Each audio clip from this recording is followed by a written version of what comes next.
Unit 3, Lesson 4, National Parks.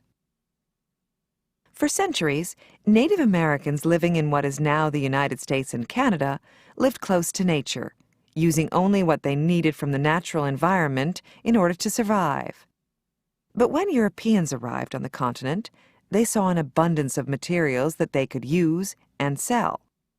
They cut down the forests, killed animals for sport, and used farming methods that allowed the wind and rain to erode the soil. To many of the new settlers, it must have seemed that there was an endless supply of forests, animals, and land. By the 1870s, settlers were moving west in astonishing numbers.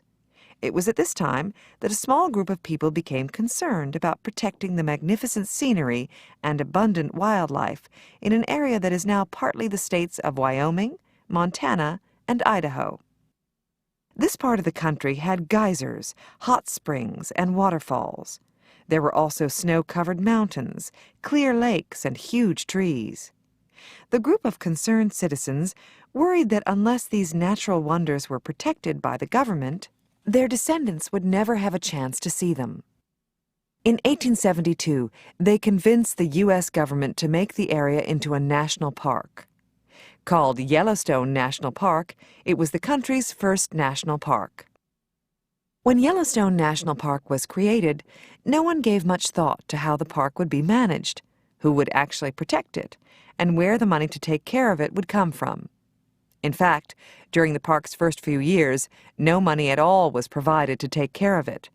And with no one assigned to protect the area, vandalism by curious visitors and the killing of wildlife within the park's boundary became serious problems. Finally, in 1883, the government asked the U.S. Army to protect the park. And for the next 30 years, it remained under the Army's control. In the final years of the 19th century, more national parks were established, hunting was banned in the parks, and a few roads were built through the parks. Realizing that the national parks needed to be managed and protected, the U.S. government created the National Park System in 1912. The goal of the park system was to create and manage parks that would preserve and protect unique natural landscapes, wildlife habitats, and sites of historic or cultural significance. Today, the U.S. National Park System is made up of 375 parks, covering more than 300,000 square kilometers of land. The parks can be used for camping, hiking, fishing, and boating. Scientists, naturalists, and historians provide information, give talks, and lead guided walks. Unfortunately, the immense popularity of the parks could well be their undoing. During the summer, the most popular parks are crowded and noisy. The greatest danger to the natural parks, however, comes from the areas surrounding them.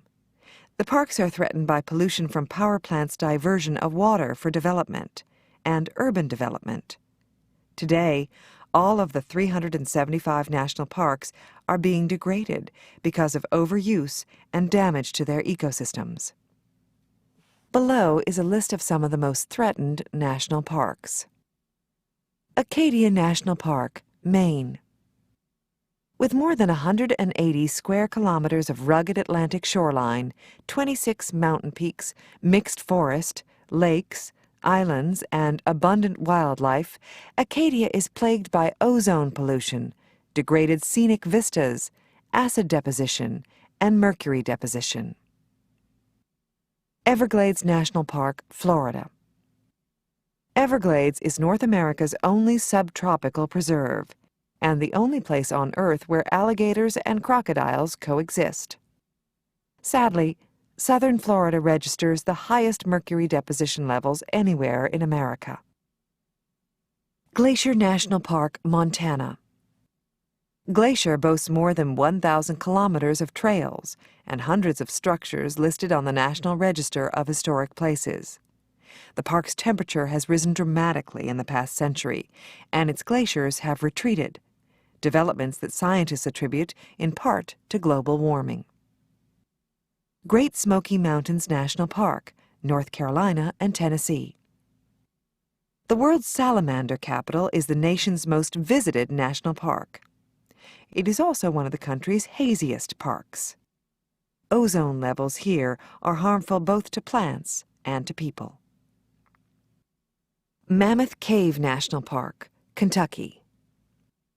Containing the most extensive known cave system in the world, Mammoth Cave also boasts one of the most biologically diverse rivers in North America.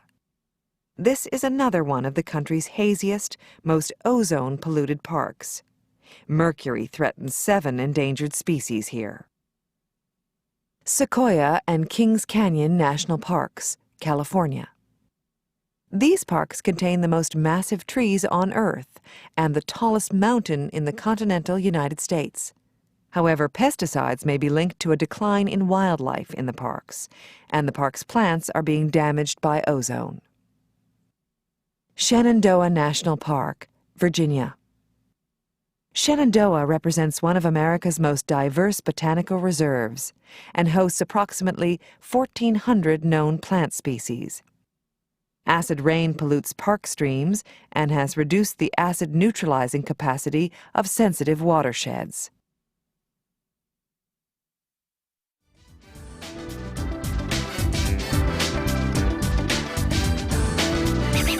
End of CD1.